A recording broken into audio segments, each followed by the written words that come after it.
Propaganda-ridden viruses induced by mass media news programming. No BS here, just the facts.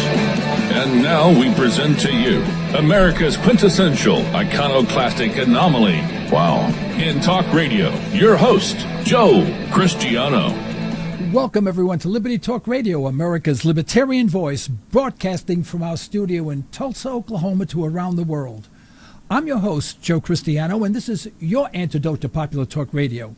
Folks, it's time for us to take back control of our government now before this bureaucratic, oversized, and self-serving federal government starves us of our property, our freedom, our rights, and our liberty. But to do this, we must shed conventional thinking regarding our political structure. We need to be revolutionaries in thought, dissidents in action. Only after we recognize what our government is doing to our freedom and our Constitution will we start taking it back. And this program is just about that. Today we're pleased and honored to have Bryan Caplan as our guest. He's a professor of economics at George Mason University and blogger for EconLog. He is the author of several books, including The Myth of the Rational Voter, named the best political book of the year. He is currently working on All Roads Lead to Open Borders, a nonfiction graphic novel on the philosophy and social science of immigration. And he's also another book, Poverty, Who to Blame. Bryan, welcome to Liberty Talk Radio. Thanks so much for having me. Well, I have to admit, this is my favorite subject, primarily because very few people are on the same page as I am, even people who are quasi-free market libertarian people. You know, they all have reservations about free market. It's like there's a boogeyman somewhere and they're afraid it's going to pop out and bite them in the nose. And to me, it just makes logical sense. And my argument to everyone is saying, I wonder what kind of papers Christopher Columbus had when he came over here to give to the Indians so they would allow him to come here, you know? So it's amazing how what's good for the goose ain't good for the gander. And we've had immigration in the United States even before Christopher Columbus, even from South Africa, from the north, and people came here. There were no borders then. But now the rules have changed, although that's what made America great in the first place. I'll keep my mouth shut. Please take over from here. Sure. I've been thinking about this question of liberty and immigration for many years. I mean, you're right, of course, that even people who normally favor free markets and freedom are very skeptical about immigration frequently. You know, why is that? One story, of course, is that there's something especially dangerous about foreigners compared to people who are already here. But I think the real story is just that people naturally, even freedom-loving people, tend to look at foreigners and just judge them differently and just hold them to a very different standard. So, you know, when you see a fellow American and you look at him, right? Is there is there anything wrong with this guy? Well, one problem is not considered to be a reason to go and keep him out of your country or get rid of him. But, you know, a foreigner, you find one small problem, and then people focus just on that instead of looking at the big picture and just seeing, you know, how much gain there is from just moving people from places where their labor isn't very useful to places where it is. I mean, essentially, free immigration is really about free trade. It's about free trade and labor. The main difference being that right now, the immigration restrictions are so strict that there's enormous gains to the world, not only to immigrants, but to everyone who buys anything, from letting people move to places where the labor productivity is higher. But unfortunately, it's just very hard to overcome resistance to it, and not just from normal people, but even from people who are normally sympathetic to free trade and freedom. Yeah, if anyone should be afraid, I mean, I was born and raised in East Harlem, New York. You know, if I was afraid of anyone, it would be Carmine, who lived on the 4th floor. You know, I mean, if you want to be afraid of someone, that's someone to be afraid of. I was never afraid of people coming in from other countries because they were the ones that were really fearful. They were coming to another country where they may not have spoken the language. They had little or no money whatsoever. They had a eke out a living like my father did, came here with nothing, and by the way, just as a personal note, on his deathbed was still complaining that he should never have borrowed $14 from his future mother-in-law, and that's not a joke. You know, I mean, these guys came here with nothing, absolutely nothing, so they can work and then send some of that money back home to their families that were in abject poverty, as my father's family was. These people I'm not afraid of. People who exist in the United States, these people I'm more afraid of today than any foreigner that you can think of. And I know it sounds strange, but because our mentality is such that we have stopped thinking. That's why we have all these movies, you know, The Living Dead, you know, The Walking Zombies and whatever, because they're metaphors for American society. We have become zombies to our system, you know, and we are afraid of people who are free enterprise, free thinkers, craftsmen who come here and literally show us up.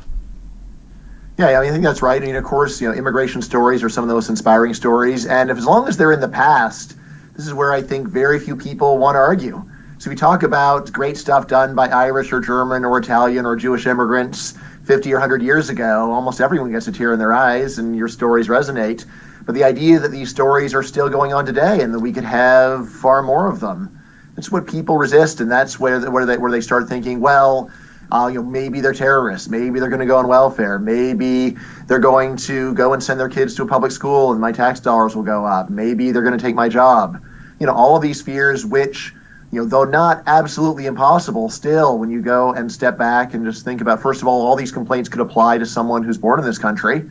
And second of all, just to think about how do you evaluate a human being? Do you just think about the most negative thing you could possibly find about them? Or do you look at the whole package of, what does this person contribute? What can they do? What can their children do? Yeah. Have you ever been posed, I've ever used the argument that, you know, when explorers, and I know Christopher Columbus did not discover America. He was the one that, I guess, put it on the map because of the European empires. But people were coming to America on a regular basis, even hundreds of years before the Vikings came here. There's all sorts of indications that they were in different parts of North America. Even now, there is evidence that people from Southern Africa actually made it across the Atlantic to America. You know, do you ever bring up the point that, you know, these people came here, they didn't settle, they stayed here for a while, and then they returned to their homeland, but they didn't have a passport. How did they get in? Why didn't they ask permission of the Indians, you know, the natives that were living here? May I step on your soil? Sure. I mean, the case of Christopher Columbus is interesting because he's the kind of immigrant I would be afraid of, who brought murder and slavery and and chains. But I think that's the kind of picture people have of is it immigration or an invasion? Well, if they're coming here, renting an apartment and getting a job, it's immigration. If they show up with guns and start enslaving people, that's an invasion. I don't think it's really so hard to tell the difference. Yeah. Columbus a very widely loved figure, and since we're saying controversial things, the historical record on Columbus is quite ugly. Never mind all the disease that he brought. But again, these are concerns that really have nothing to do with the modern world. Right. The idea that someone's going to come and get a job in McDonald's and then that's phase one of their invasion plan is pretty silly. So, the kinds of things that happen in the modern world are just so different from what happened in the past. In the past, if a bunch of people show up on your land, you should be worried because maybe they are going to go and kill you and take your stuff. But, in the modern world, that's not what immigrants do. They show up, they rent an apartment, they get a job, and they start contributing. Yeah, I tell you, people should be afraid of people. If you live in Harlem, they should be afraid of you. Not the immigrants. You should be afraid of the guy next door, you know. So there's been quite a bit of work on immigrant crime rates. So, for the crime rates of foreign-born people in the U.S. are a lot lower than those of native-born Americans. Especially for the naturalized immigrants, then they're very low. For illegal immigrants, crime rates are pretty similar to those of natives. But again, the idea that people should be especially nervous about immigrants seems pretty silly to me. And it's also one where in daily life, hardly anyone is actually afraid of immigrants. It's the sort of thing that people will listen to a politician telling them about rapists and murderers coming from Mexico. But the idea that you're going to be worried about being around Mexican immigrants, is very few people would be, because they don't seem dangerous, and statistically they aren't. Yeah, it's been my experience that immigrants who come to this country, whether they come on a visa or whatever, seem to be so much more complimentary to our system, so much more eager to please, so much more eager to produce something, to try to fit in, more so than people who were born here. All the arguments that are against immigration, I find to be specious, because it's the exact opposite of what I experience. And my worldview can't be totally out of whack with the rest of the world, because I know a lot of people, I meet a lot of people. And this is my informal sample saying that, given an option, if I had to pick a person, I would probably pick an immigrant over a native born. Right. I mean, one of the striking things about resistance to immigration is that whatever good you say about immigrants, once people start arguing, then they just turn it into something bad. So if you were to say, look, actually immigrants are really good workers, they have a great attitude, then I've heard people say, well, because they're docile. Or I heard them say they're helots, essentially saying they're like slaves in Sparta. And I say, well, so if they're bad workers, you don't like them. If they're good workers, you don't like them. Really, what is the actual complaint here? And I think the actual complaint is they're foreign, and I just don't like foreigners. Yeah. And so there's, in terms of arguing, I want to avoid leaping to the most negative conclusion. Although I've had arguments that have just gone in circles, or where whatever I bring up that's positive then quickly gets turned into a negative. Once I was debating a guy on the question, on immigration, then he turned from the usual complaint about how, they're not doing well in school, they're not knowing the language. He said, well, you know what's happening now? Now immigrants are taking all the top places, the best schools. They're going and they're surpassing us on academic tests. I said, so now that's the problem. Now the complaint is that they're good students and they're doing well. They're bad students and they're doing poorly. That's a complaint. Whatever they do, you're unhappy. Right. So if there's someone who complains about another person, and no matter what they do, they find fault, say, well, you really just don't like the person for some reasons other than what you're telling me, I guess, because otherwise it wouldn't be that everything they did was bad. Yeah. Well, there's a fellow that I know that's from Yemen, and I'm not certain if he's now a citizen or he's still here with papers, but just a fine person. And I said, do you want to go back to Yemen? He says, I can't. It's been bombed. He said, our whole area has been bombed. And when you think about that, here the peaceful United States, is participating in the bombing of Yemen by selling Saudi Arabia, the most egregious regime in the world probably, destroys an entire nation, because of their affiliation supposedly with ISIS, whatever that's supposed to mean, Iran. And so, he can't even go back to his home country because the United States, in partnership with Saudi Arabia, has destroyed the country. And yet we are concerned that he's going to come here and take someone's job. Where is our mentality? Have we lost our minds? Well, I mean, maybe we've never had our minds. Of course, as you know, so immigration used to be much freer during the Gilded Age. There were almost no restrictions on immigration. So it's a bit from China and later from Japan, but pretty much open borders during this period. I often wonder, did people really have better attitudes towards immigration back then? In my historical reading, I really don't see much sign that people, the natives ever were really more welcoming to immigrants or had a more positive attitude. Back in those days, it was more along the lines of, well, you can't really just keep people out, can you? And then eventually they realized, oh, wait, we can. Oh, yeah. In that case, let's go ahead and do it. There's always this grandfathering where, of course, the people from 20, 30, 40 years ago are okay, but now the ones are terrible. As you probably know, the big story of the closing or the near closing of the American border in the 1920s. So there's an original act in 1921 where they set quotas based upon the 1910 census.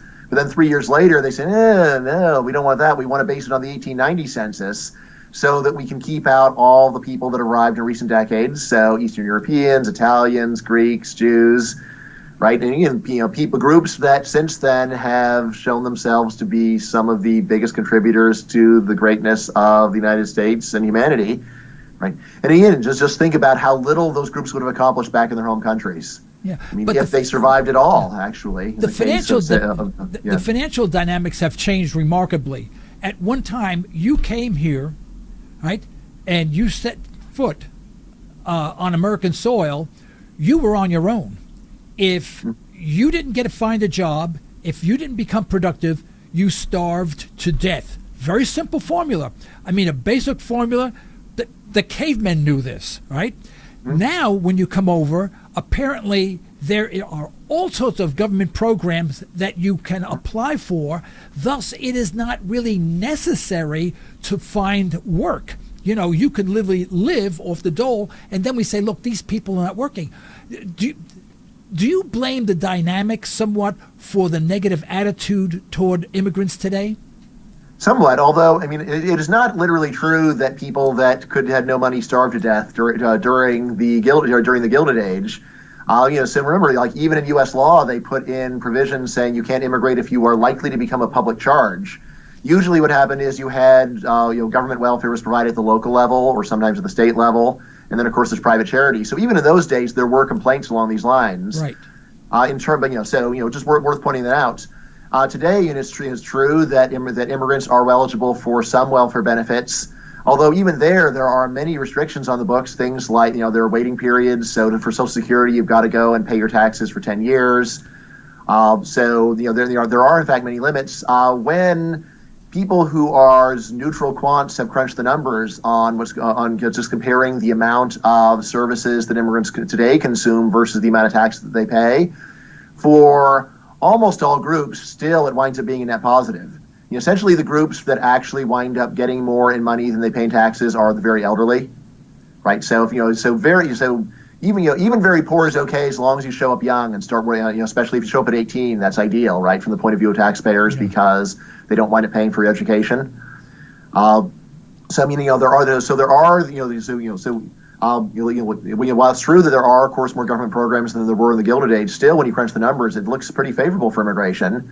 With certain exceptions, especially for the elderly. And again, when people are wondering, like, how could it possibly be favorable? A big part of the answer is that a lot of the things the government spends money on, the cost has nothing to do with population. So, mentioning the bombing of Yemen, whatever you think about foreign policy, the cost of the U.S. military really has nothing to do with the population of the United States. We could have a giant baby boom. There'd be no need to have any further soldiers or planes or anything else. So, letting an immigrant is a lot like letting in a person for a reduced price seat at a movie theater where most of the seats are empty, right? It doesn't actually cost the movie theater much of anything to let them in. You're just grabbing up some extra revenue. And the same goes for lots of other things the government does, like servicing the national debt. You may notice that whenever there's a secession proposed, like Scotland's going to secede from Britain, big question, well, what happens to the British national debt? Now, if I were a Scottish nationalist, I would say, well, does the debt say Scotland on it? Then Scotland's not paying any of it, right? And if Scotland could get away with that, then they could start a new country with no national debt, right? And all the national debt gets shoved over onto the remaining people in Britain, who then are going to see the per capita debt that they owe go up. Immigration is essentially doing that in reverse. We're going and getting people from other countries who go and become taxpayers and are burdened with a national debt that was racked up by previous generations of Americans. Now, another way that the cost of immigration winds up being a lot less than people think, again, comes from education. So education is, of course, a huge cost. So, like, average spending in the U.S. per student in the K through 12 is like $12,000 a year, right? Like a crazy amount, but that's those are where the numbers are. Now, people often think about immigrants having kids. Of course, they do have kids.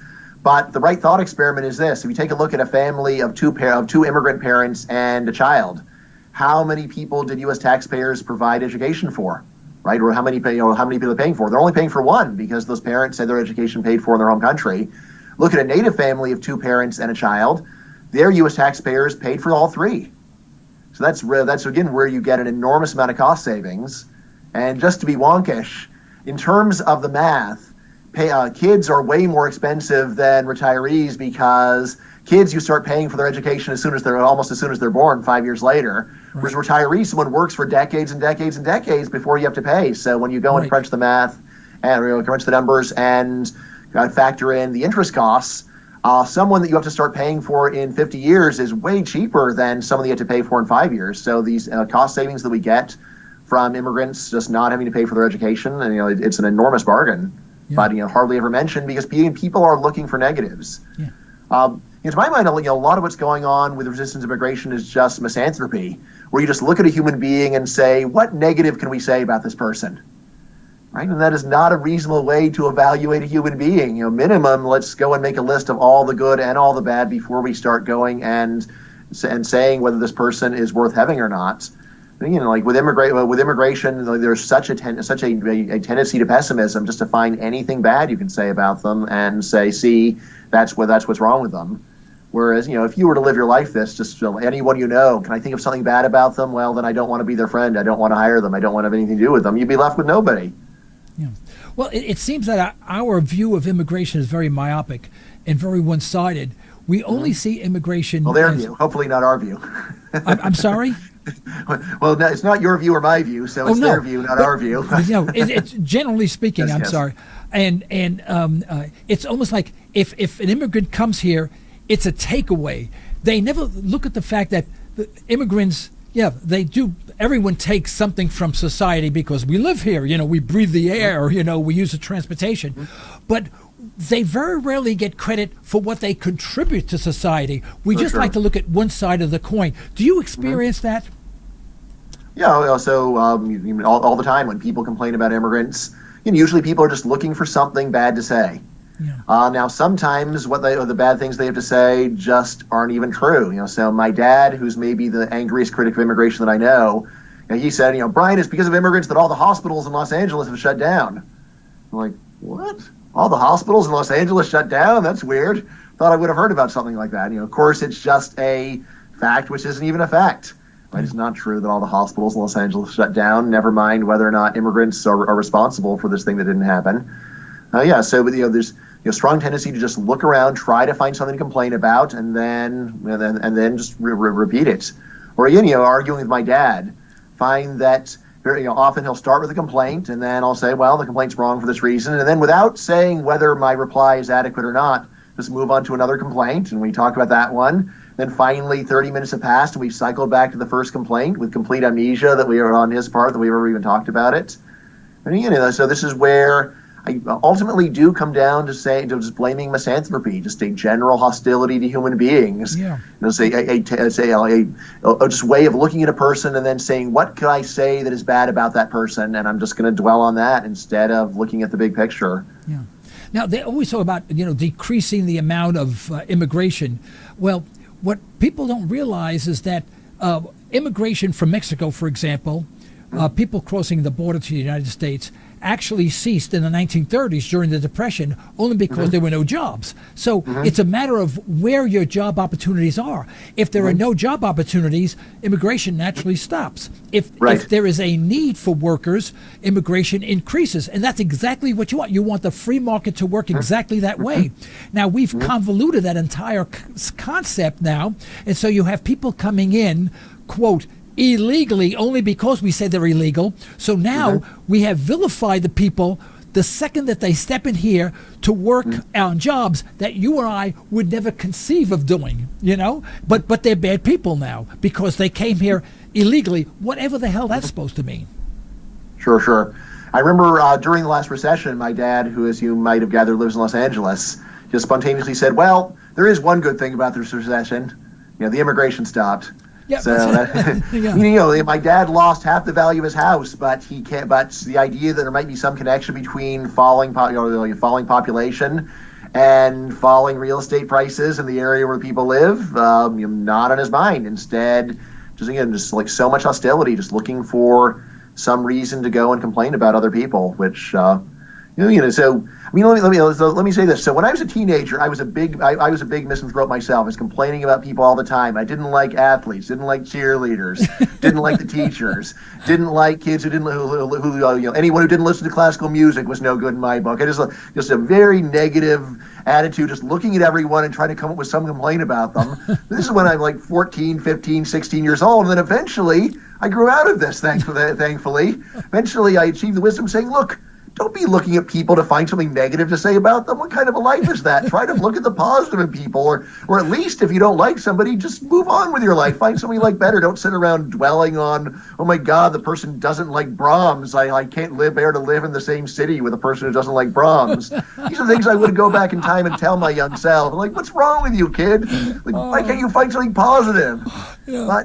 But then I look at adults and I see, wow, you're still stuck at this level that I was at when I was 15 years old, just looking around the world, finding fault with others. Grow up. Yeah. Well, when I lived in New York, it was very much like that. There was the Italian section, there was the Jewish section, there was the Puerto Rican section, there was the black section, and we all complained about every other group, and every other group complained about us, and it's sort of like that. But I had the reverse problem. I was in love with all the cheerleaders. They just didn't like me. That was my problem. All right. Now, when you give us... Well, we could explore the psychological roots of this more deeply, but on the surface, God, I hate them so much. All right. But I'm sure you give speeches to university students and other groups, and when you do, what position, what is your talking points? What are the main talking points that you espouse, and to convince them that open borders, no borders whatsoever, are perfectly good? Get rid of all this stupid stuff. I mean, there's no border. There's a border between Kansas and Tulsa, but yet just this weekend I went through the Arkansas border. There was no police stopping me. I went from one state to the other. No one asked me for papers. Why do we do the same with Mexico, with Canada? What are the arguments that you use to convince students who are adamantly opposed, usually, to any form of immigration without tight controls?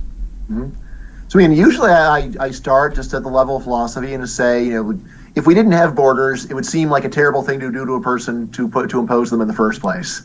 So, I have a thought experiment where I say, imagine that you go to Haiti to help out with relief work, and then you're ready to go home, and they just say you're not allowed to come back, right? And you say, why not? And they say, well, we're just not convinced that you're valuable to this country, and then finally you say, but I'm a citizen. Oh, in that case, welcome home. Say, well, why were you not letting me in? No reason. We just didn't feel like it. So, it seems like a very horrible thing to do to another person, to keep them trapped in Haiti for no real reason. So I say, at least there's got to be a presumption in favor of letting people migrate. You need to have some reason against it, other than we just don't feel like it. I think that by itself is just a worthwhile point. Just flipping the terms. I think people tend to think of the U.S. This is our land, our club, and we decide who joins. It's like, well, it's not really a club. It's not like it's not like people actually agreed to be part of this. You're just born into it. I see you've got a Constitution signed, but as I'm sure you know, the Constitution was not a real contract. It was not like every single person in the country agreed to it. So it was just passed by, at best, a majority vote. A whole lot of dissenters who never consented, right? And this continues on to this day. So again, just once we establish just the presumption, if there weren't a good reason to not let somebody in, you should let them in. And that's, once I got that, that's when I just go to the social science. I usually just start off with estimates of the economic benefits of free immigration. Main thing that immigration does economically is it moves someone from a place where their labor is worth very little to a place where the labor is worth a lot. Why? Because people can produce a lot more in the first world than they can produce in the third world. Imagine what we would be able to accomplish down in Haiti. Very little, right? This is not very conducive for wealth creation. So whenever you hear about, some rural Mexican worker goes from earning $2,000 a year to $20,000 a year in the U.S., that's $18,000 a year worth of wealth that is being destroyed by immigration restrictions. They say, really, the first thing to think about with open borders is just the enormous increase in the wealth of mankind, right? And notice this is not just saying that if you increase the population of the U.S., our production goes up. What I'm saying is the production of the world goes up when you move people from low productivity places to high productivity places, right? And how much? Now, this is where what I see as the killer argument in favor of immigration, which is all the estimates of how much the wealth of the world would go up under open borders, is that it would be enormous, many trillions of dollars per year. Pretty standard estimate is you could double the wealth of the world in the long run if people could just go. People could work anywhere they wanted to. I say, once you're talking about that many trillions of dollars, any other problems you're worried about are going to be small fry by comparison. Right. But then, of course, I do try to move on to those other concerns. So, talk about also, what is the net contribution of immigrants to the Treasury? Right. Do immigrants consume more in taxes than they pay in taxes, or the other way around? I say, the best evidence is that immigrants ultimately wind up paying more in taxes than they use in services, especially if we go and factor in the contributions of their kids and their kids after them. Right, which of course you should. right? Then after that, go over things like immigration and crime. We've already mentioned immigrants actually have below average crime rates, so that seems like a very poor reason to be worried about immigrants. I've noticed that among people who are hostile to immigration, usually they sort of wait around for one immigrant to commit one horrible crime and then say, see, if this person weren't here, none of this would have happened. You could do the same thing for any other criminal. Say, well, look, here's a Jewish criminal. If there were no Jews here, then none of this Jewish crime would be happening. Here's an Albanian criminal or an Italian criminal. Again, not a sensible way to proceed. Instead of just thinking about statistics, thinking about crime rates is the numerate way of proceeding. Although I understand that emotionally it's very gripping. One illegal immigrant does one bad thing, and people want to go and get revenge upon the entire group, and so they just get rid of all of them. Again, this is not an attitude someone would have if they were thinking about any group that were here illegally. There, they'd say, well, 99.99% of Italians are perfectly fine people. Should we go and punish the entire group because there's a few people in the mafia? Why not focus our attention on the few bad people instead of doing collective punishment of everyone who's in the group? Yeah. So then, I also talk about cultural effects. These of course are harder to nail down, but like the main cultural effect people think about is just language. There's a common view that in the past immigrants learned English and now they don't. This is just wrong.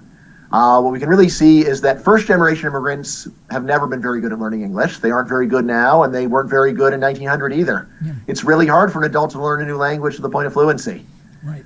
But their kids, however, become fluent in English. That's true. That was true in 1900, and in the data remains totally true today.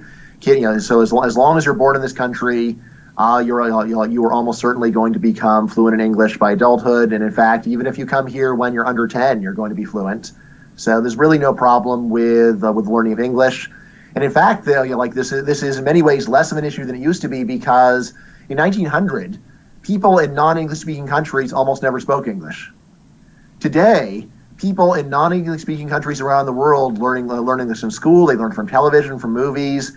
I've had many students who are foreign born who speak unaccented English, and I say, how is it that a girl from Peru who didn't come here until she was 16 has no accent at all? And a student said, I learned it from friends. Right. Just watching, not meeting friends, but from watching Friends on television. I just watched a lot of Friends, and so I have no accent at all. This kind of thing could never have happened in 1900, but today there's an enormous population, hundreds of millions of people who are what I call pre-assimilated.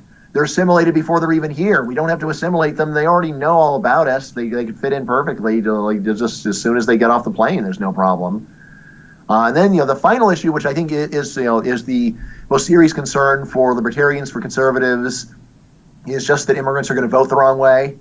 If you think of the Democrats as being the party of statism and the Republicans as being the party of freedom, which I don't, but if you buy that story, it is true that immigrants are a lot more democratic. And many people say, they're just voting that way because they want to go and want to get a ton of welfare benefits. They don't, they hate freedom. What's striking to me is that even Indian Americans, who are now the richest ethnicity in the United States and probably the most socially conservative ethnicity in the United States, they have something like it's like a 2% out of wedlock birth rate. It's the lowest of any group that I've seen. Even they're Democrats.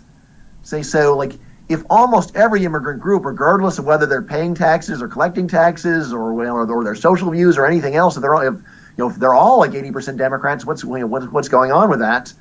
My story is just that Republicans are very disrespectful to immigrants. They aren't trying to go and appeal to them, and again, which is sad because there's so many things that fit in with Republican values that would make sense for them appealing to immigrants. Just the whole story of Horatio Alger, just saying, look. If the Republicans were to say, look, the whole idea of the Republican Party is people coming from poverty and working their way up to success, that's what we're all about. If they could say that, I think they could have a lot of appeal to immigrants, but unfortunately, that's not the way that most Republicans see it. There is this, is what I really think of as just a hostility to immigrants. I think hate is the wrong word. The word I like is antipathy. It's not that they sit around going, God, I want to destroy them, but rather just, ew. You immigrants, right? Which again may seem like it's an overly negative view of Republican attitudes, but I think ultimately it's pretty fair, sadly. Yeah, you would think that the politicians would be a little bit better informed than the the general public regarding a subject as immigration. I mean, we hold them in high esteem because we voted for them because of their knowledge of government, of governance, and whatever. And it seems that they bring up the ignorant arguments and excuses for what we do. And it looks like we have exactly the wrong person in office. So you get elected by appealing to the American people. So so even if you do know better, do you want to go and turn a presidential debate into an economic seminar? Probably not.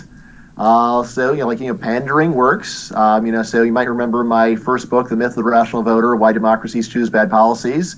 It's all about this. The general public has very hostile views towards immigration. Their fears are generally unreasonable. But if you want to go and win votes from them, you don't tell them they're unreasonable. You tell them they're right and that you're going to do something about it. So I think that's most of what's going on. I think so politicians ultimately are a lot more pro-immigration than the general U.S. public. I think probably a lot of the reason why there's been as much immigration as there has been in the last 50 years is that politicians, even if they express a lot of hostility to immigration, they have a small angel on their shoulder saying, oh, well, maybe you should not actually do what you're saying. Right? So I think that's probably part of what's going on here is that politicians actually, I think a lot of them, wouldn't say that they know what's going on well, but I think they know a bit better. They know that at least the more exaggerated, the more demagogic claims about immigrants are wrong. But again, they say this stuff to get elected. So it's not so surprising. Yeah, and people are concerned that if you lower the minimum wage or get rid of the minimum wage, immigrants will come over here and take jobs away from Americans because they'll work for less, which they're doing now. They will come here and work for less. But I have an occupational health testing company, so I used to be, I'm now semi-retired. I just own the place and I do the books, but I do the financial stuff for it. But we would be in factories, and in some factories, most of the employees were immigrants, and they weren't hiring immigrants because they worked for less money. They hired immigrants because they couldn't find not Native American, but people who were born here to do that type of work. And to take that argument, I always said, let's get rid of the minimum wage, and whatever the immigrants want to work for, that's what they get paid. They say, well, geez, that would destroy all of American jobs. They said, no, right now we've already destroyed American jobs because people are not producing here. They're producing overseas. Factories are closing. Industrial production is still going up, but it's going up because of robotics, But if we wanted to bring actual jobs back here, we would get rid of the minimum wage, the exact opposite of the way we think. But our politicians don't say that, and all they say is that they'll highlight the fact that an immigrant in Chicago harmed somebody, and that's why we shouldn't allow anyone in here. But they don't talk about the 320 other people that were harmed by people born here, in that same city, in that same week. Yeah, so I agree with the thrust of what you're saying. I would just make a small repair to it. Which is, there is a very simple reply to the Americans won't do these jobs argument, and that's to say, well, they will do them if you raise the wage enough. Americans will pick cucumbers if you pay them $25 an hour, and all right, that's true.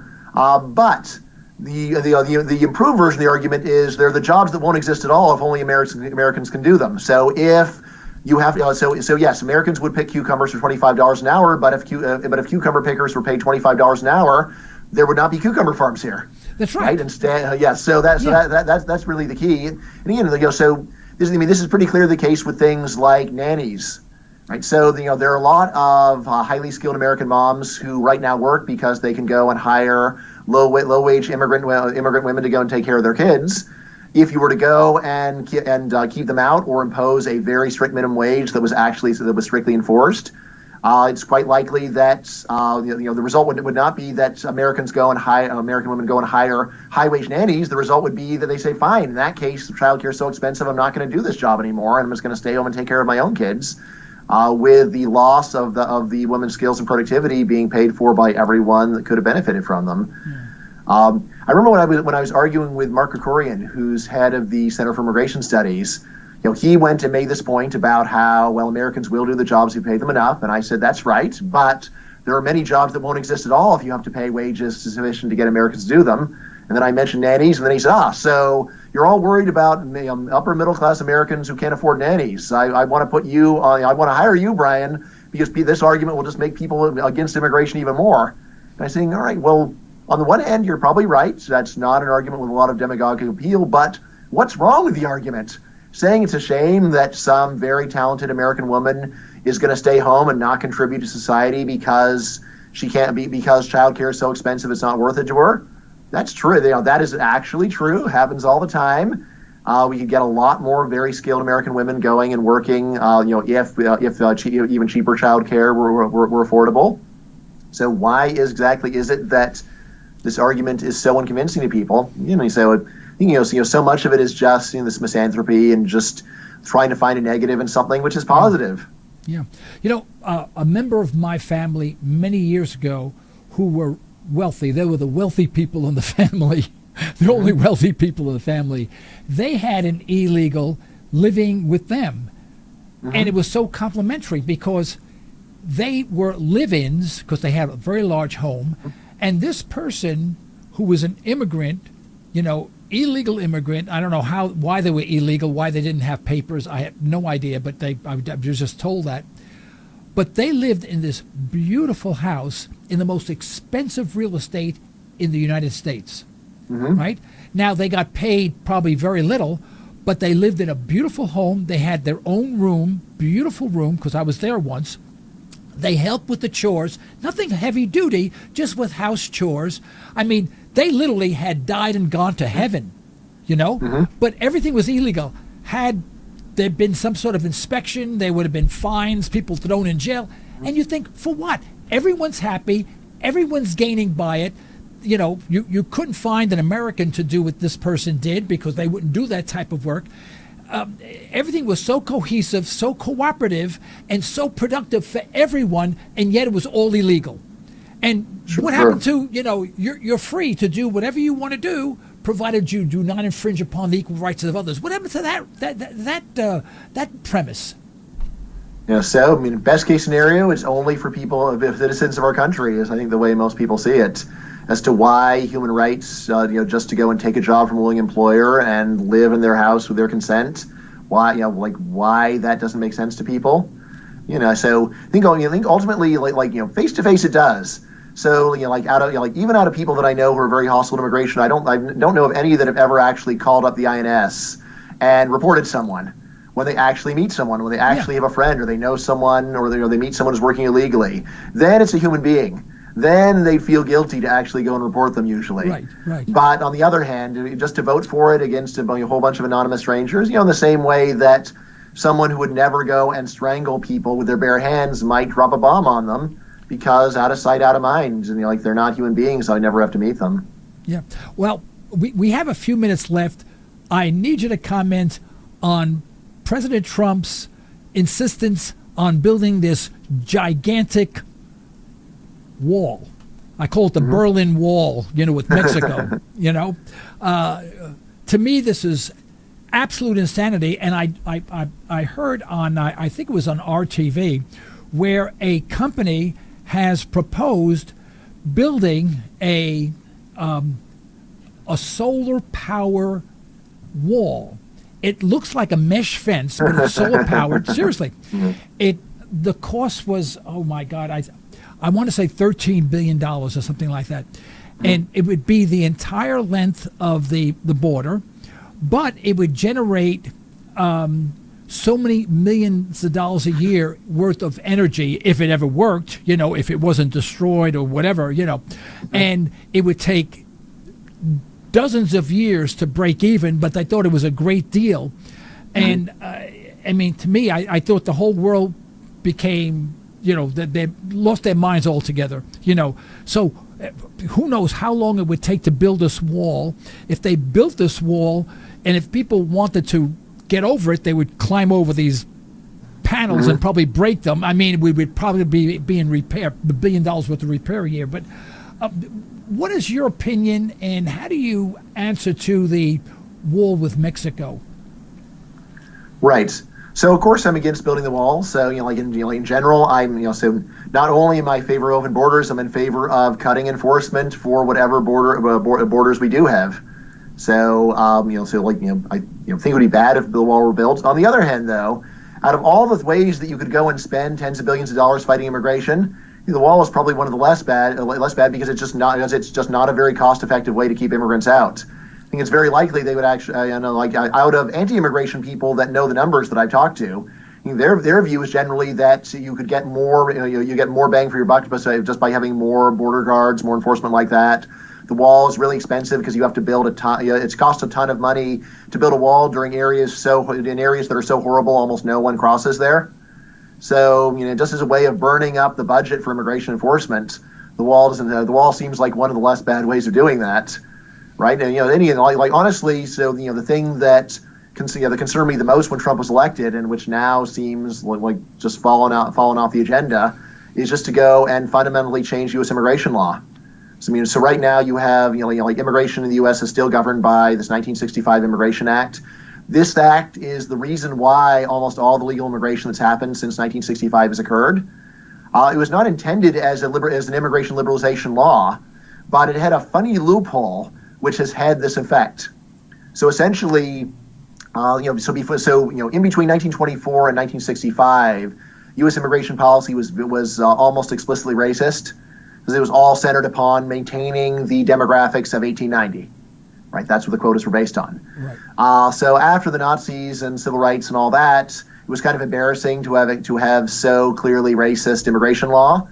But it wasn't that people in the U.S. wanted to actually open immigration up to non-whites. They just wanted to go and get the same result by clean means.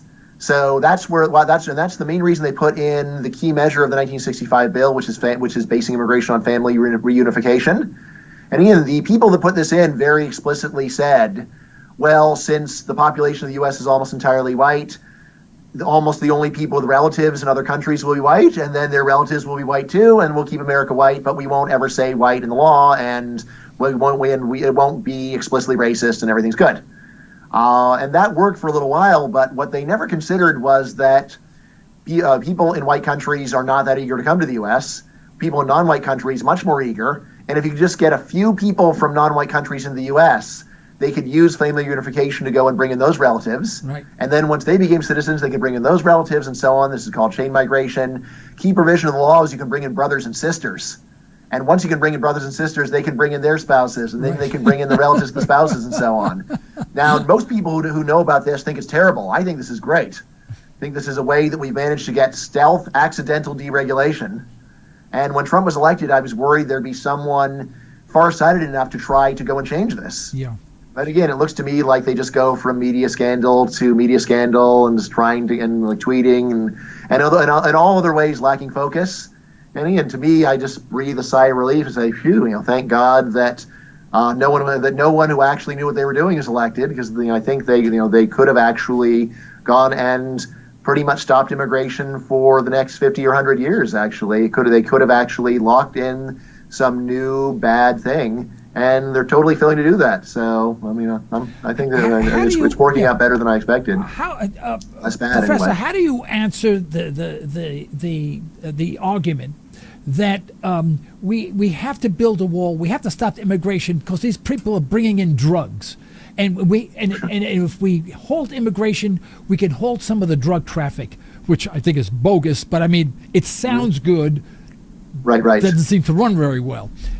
Because there's something like, I understand, I saw a figure of $511 billion a year cross the Mexican border in drugs because the drug cartels make a fortune, and they said if you put up a wall, they can build a Hilton hotel underneath the wall. You wouldn't even know it. They have enough money, and the traffic would flow like crazy. It would be an underground rather than above ground, and they don't mind spending a little bit of money because it's not going to cost them $511 billion, that's for sure. But what's your answer to that? Yeah, so, of course, as a libertarian, I favor legalization of drugs. Sounds like you do, too. So, yeah, absolutely, yeah. Myself, I'm not worried about that. But, to someone that was worried, here's what I would say. Look, this is a small problem compared to all the gains that we're getting.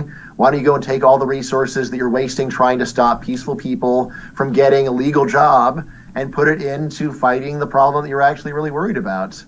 So, like in general, if you want to go and attack a problem, you want to focus your resources on that exact problem, not go and spend and waste your money on a much bigger issue, most of which is no big deal, right? So, if you want to lose weight, you could either go and try to make everyone in your whole family eat better, or you just eat better yourself. Right. You just focus your attention on the actual problem. So again, whenever someone complains about anything about immigration, I always say, well, why don't we go and focus the energy on that exact problem rather than going and persecuting a vast number of people, most of whom your concern does not apply to. I'm really worried about immigrant criminals. All right, fine, let's go and step up enforcement of crime. But there's no reason for us to be worrying about vast majority of immigrants who are not criminals. Right, so I think that's where I would focus it. Now, I have to ask you a personal question, if you don't mind. Absolutely. I'm most likely many professors where you work are not in agreement with you. Do they give you an argument? Do they contest what you espouse? Sure. So, I have the good fortune to be in George Mason Economics, so there's a lot of sympathy for what I'm saying there. There is, okay. But I still, I definitely get a lot of pushback. The intelligent pushback is of the lines, along the lines of, sure, doubling immigration would be fine. You're right so far, but more than that, at minimum, we can't be sure that everything's going to be fine, so we should just proceed with caution. Or saying, look, if it got that extreme, then the complaints that people have right now would, for the first time, become true, right? So I think that that is sort of the best argument that I have, and for that I would say, well, what actual evidence do we have that this doubling is the magic number beyond which we need to be really worried? There have been much bigger social changes that have occurred where we have gone through and done them, and without actually knowing with certainty what's going to occur. So freedom of religion or ending slavery, prove before they happen that those things are going to work out. It's pretty hard to prove before they happen they're going to work out. But I say that we should the presumption should be in favor of liberty. Yeah. Right. So it's not that we should have to prove that everything's going to be fine and people are free, but the burden should be on people who want to go and keep peaceful people from getting a job from a willing employer, that there's something bad that's going to happen. So that's my main reply to them is, you have the presumption all wrong. Presumption should be in favor of freedom, not in favor of the status quo. And the evidence you have that things eventually are going to get terrible, I just don't see it. Yeah, what's interesting? We're over our time, but I'm fascinated by this conversation. So I hope you don't mind going a few minutes over. Not at all. Have we ever used the argument that we violate, in a way, the rights of peoples around the world because we have over 700 military bases on foreign soil? That is a form of immigration, forced immigration by the military. And we go there not to produce anything, but to control the situation that's there, whatever. And it's different in each location, but usually it's protecting the bankers and whatever, and the military-industrial complex. And yet, we feel it's our right to be there. We should be there. They should beg us to be there. And yet, when Jose wants to come over here to pick lettuce, we vilify him. I mean, to me, that's so the whole thing is so disingenuous. I mean, I'm embarrassed to say the way we think. I'm embarrassed to say we are Americans the way we think. Am I off base on that? I mean, I think the normal answer to that is the U.S. military bases are there with the consent of the government, so in compliance with the immigration laws of the countries. Although, of course, a number of those military bases and the treaties are established under extreme duress. Yeah. So ultimately, I think there's quite a bit to what you're saying. Sure. It's like my Uncle Louie. He'd come up to you and go, "I'm sorry, you can't work over here anymore." You understand what I mean? Because quite frankly, he used to say this all the time, by the way. He belonged to that big organization. It started with an M. I forgot the name of the company. It wasn't Monsanto. And he'd say to you, quite frankly, I hate to see anything happen to you. And to me, a base on military land is no different than what my Uncle Louie used to do 50 years ago. If you stepped on a street corner and opened a business that wasn't authorized, I'm sorry, but Carmine, he has no brains. He does things and he doesn't think. You know what I mean? In other words, and we do the same thing when we go overseas. I think my Uncle Louie was there, was the guy they used for all these military bases when they opened them up. So, I mean, it just seems that we are so disingenuous. We talk from both sides of our mouths. We take both situations and we tilt them to our favor to win any argument. I'm the most frustrated American, I tell you, there is on the face of the earth, because I don't understand anything anymore.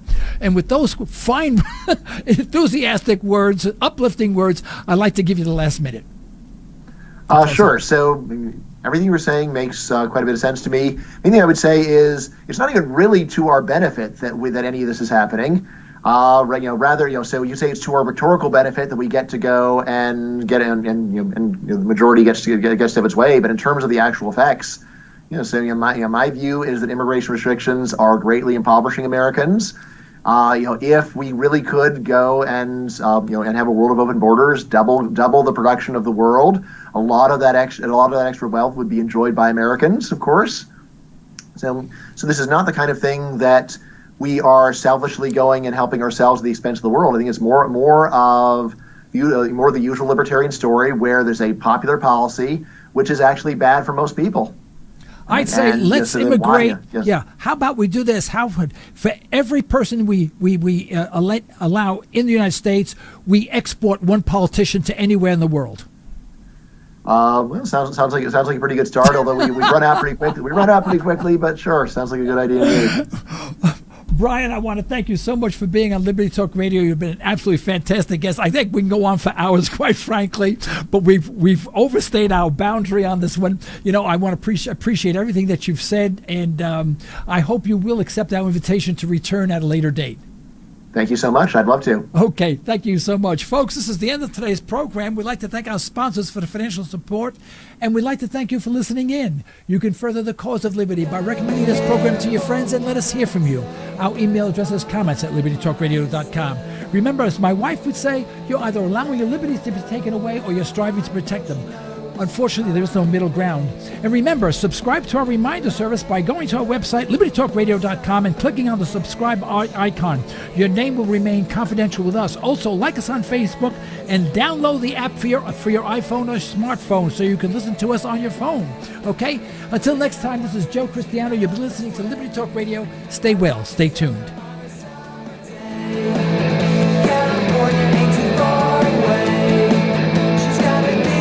Thanks again. That was great.